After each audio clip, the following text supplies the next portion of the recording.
Ada yang tahu kuk di sini? Kuk itu adalah ketentraman.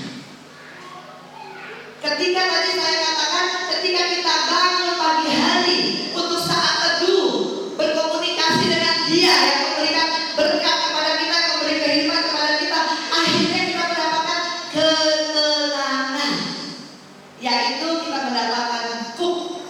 Coba buka dulu di firman Tuhan ya, di Matius 11.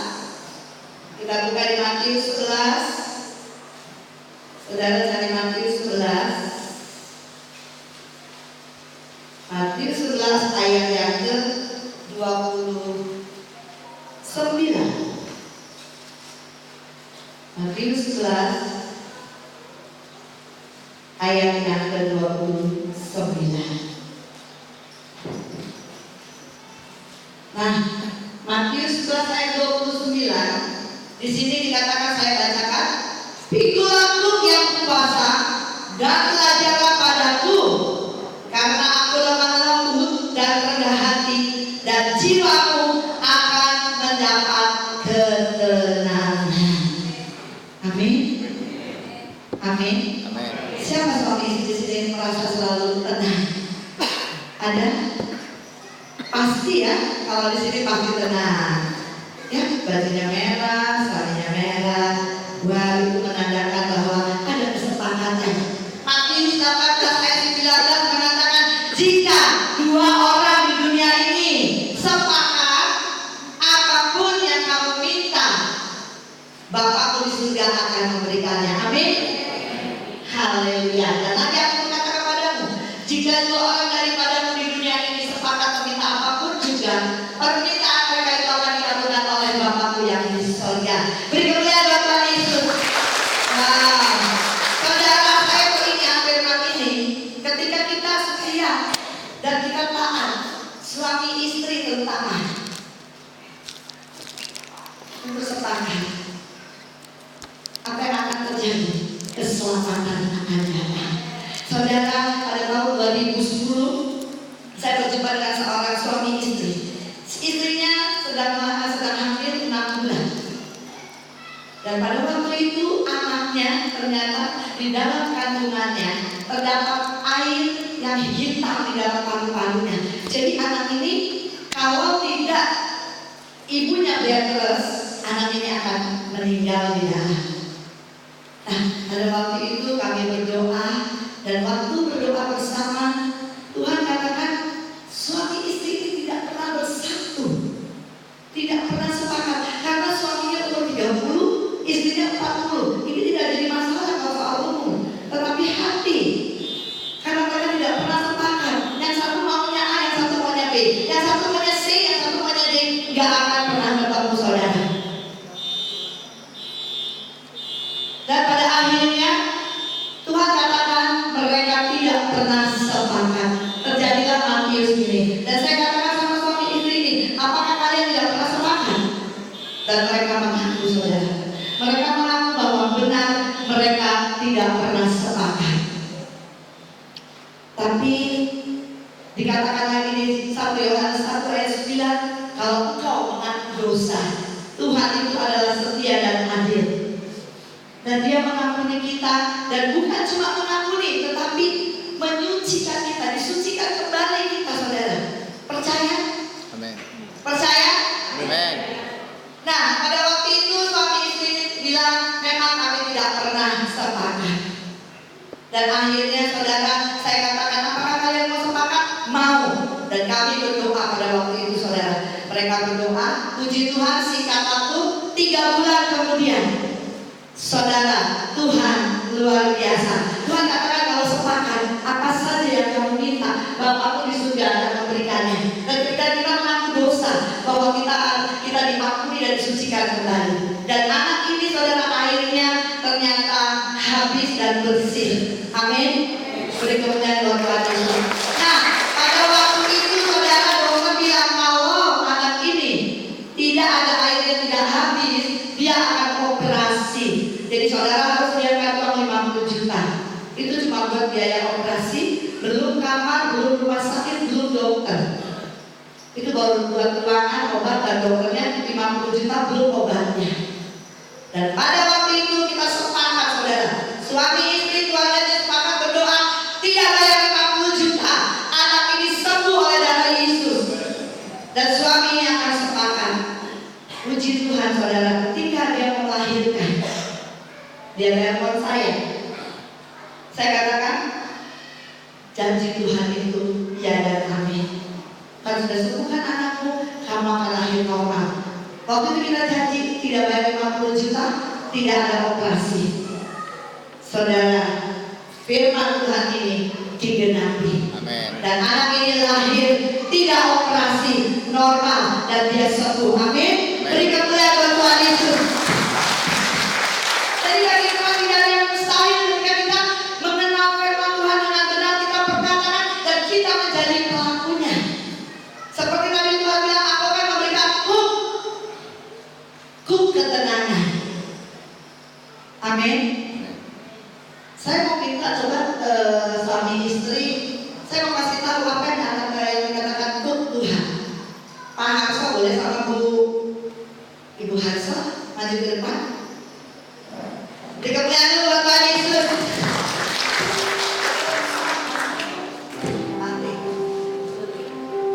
Nah, saudara, ini Ibu Harso, sini Bapak.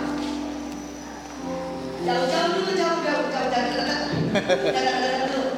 Ini cuma contoh.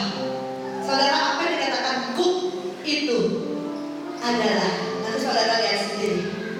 Saudara lihat Ibu di sini, Bapak di sini, dan mereka tidak pernah bersatu. Indah nggak lihatnya? Indah nggak, saudara? Ibu, indah nggak lihatnya? Indah? Bilang sama yang sebelahnya nggak indah. Bilang sama sebelahnya nggak indah. Tapi ketika kita katakan bahwa kita segama dengan Allah, bahwa kita segama dengan Yesus, kita akan diberikan hukum. Tuhan kita ada saat teduh, saudara. Ada sepakat suami istri, karena suami istri ini yang membangun rumah tangga. Ingat, Tuhan Yesus itu pertama membuat mujizat adalah di tanah Kanaan, air menjadi anggur. Itu adalah berbicara apa? Keluarga, tempat pernikahan. Tuhan itu sangat cinta dengan keluarga. Kalau begini rasanya, coba Ibu, Bapak di sini, nyaman gak? Enggak ada. Coba Bu, balik sini. Coba sini. Bergandengan tangan. Indah gak? Ini laku.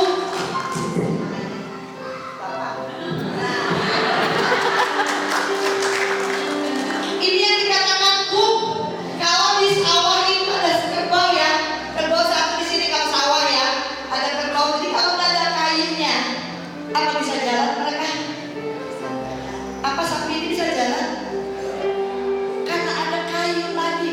Kayu ini menyambung antara sapi satu dengan sapi lain. Waktu mereka jalan, mereka menyambung, saudara, bersama-sama. Saudara lihat ini, saudara lihat suami istri. Ini yang sepakat. Ini yang dikatakan kuk. Ini yang dikatakan kuk. Ini yang setiap pagi yang mereka berdoa bersama, suami istri, memuji dan menyembah Tuhan. Amin, saudara. Ketika suami istri ini bisa bersatu, Tuhan katakan apa tadi? Apa saja yang kamu minta akan diberikan. Amin. Jadi Pak Harso dan Bu Harso, coba berjalan ujiannya. Kita akan memuji Tuhan. Ibu jangan pelan-pelan sampai sana, balik kembali. Ya? Gak apa-apa. Inilah suami istri yang diberkati Tuhan. Amin. Bersama Bapak. Jalan. Pelan-pelan. Bersamamu Bapa. Kau bilang sama Yesus, ku lewati semua. Perkenanan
Hamba tidak mengerti persoalan mereka Tuhan, tapi hamba tahu, hamba percaya